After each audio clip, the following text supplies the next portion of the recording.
Mes chers compatriotes, bonsoir. Aujourd'hui, c'est le 18 décembre en 2020. L'année en 2020 est une année qui est très difficile pour l'Afrique et le monde entier, et particulièrement douloureuse pour la Guinée. Notre frère, Roger Bamba, est décédé. On ne va plus l'entendre. Nous l'avons perdu dans une condition difficile. Aucune famille ne doit être exposée à une telle situation. Nous avons eu avec beaucoup de douleur les nouvelles venant de son incarcération. Nous avons vu sa femme en train de pleurer. Et des explications qui ont suivi ne peuvent laisser aucune personne indifférente. Je vais ici faire appel à la conscience collective, surtout de nos dirigeants. D'abord, un message particulier aux jeunes, surtout les jeunes de DRPZ Arc-en-Ciel. Mes chers frères, vous êtes en train de vous battre sur le plan politique avec vos frères. Vous avez beaucoup de moyens, beaucoup d'influence, parce que vous avez eu la possibilité de parler avec certaines personnes qui détiennent le pouvoir. Je vous demande tout simplement de faire attention à cette possibilité, à cette facilité.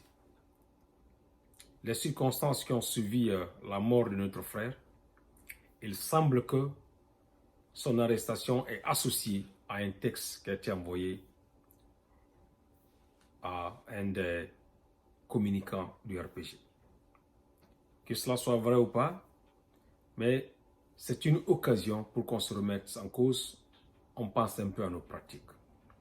Ce sont vos frères, vous battez ensemble sur le plan idéologique, sur le plan politique. Rien de mauvais à cela. Je suis de ceux qui ont combattu le troisième mandat. Aujourd'hui, le troisième mandat est effectif. Ce n'était pas du tout personnel, mais je suis de ces gens qui ont toujours pensé qu'un mandat de trop est toujours un problème pour un pays. L'Afrique doit à sa souffrance actuelle par le manque d'alternance. La plupart des pays qui ont réussi à installer l'alternance, ce sont des pays qui se portent un peu mieux en Afrique. Nous pensons qu'un pouvoir absolu dans la main d'une seule personne, l'être humain n'est pas capable de gérer cela. Et qu'est-ce qui va se passer? Le monsieur va être à un moment donné, il n'a pas la faculté de contrôler tout, nous sommes des êtres humains. Le pouvoir va être dans les mains d'un petit groupe.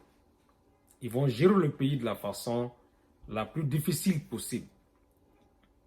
Nous avons eu l'expérience avec le président Lassana Conté et le président Sékou Touré. À chaque fois que le pouvoir absolu est dans la main d'une personne, finalement la personne, quelle que soit sa bonne volonté, le pouvoir va l'échapper et ça vient, tomber dans les mains des gens qui vont gérer de la façon la plus difficile possible. C'est l'une des raisons qui ont fait que des gens comme moi je n'étais pas d'accord pour le troisième mandat. Mais maintenant que le troisième mandat est effectif, le message que j'ai à ceux qui ont le pouvoir, faites attention. Nous sommes maintenant sur le palier. On a commencé notre descente. Dieu seul sait là où nous allons nous arrêter. On ne peut plus réveiller notre frère Bamba qui est décédé. Mais cette occasion doit être mise à profit pour libérer ces jeunes qui sont en prison. Ils n'ont pas leur place là-bas. Et après avoir passé 3 mois dans certaines catégories, je pense ici à Souleymane Condé, je pense également à Ismaël Condé, Mamadi Condé et beaucoup d'autres jeunes qui sont encore dans l'anonymat, qui sont peu connus par rapport aux autres là. C'est l'occasion de mettre à profit, de penser un peu à nos pratiques et faire en sorte que ces jeunes-là soient libérés. Le sort tragique qui est arrivé à Roger Bamba, c'est quelque chose qui doit nous interpeller. Nous devons y penser, faire en sorte que ça n'arrive plus jamais en Guinée. Une détention de cette nature, quelqu'un qui travaille au palais du peuple, on sait là où il travaille. Je pense qu'il ne méritait pas d'être en prison, de la façon la plus banale que possible.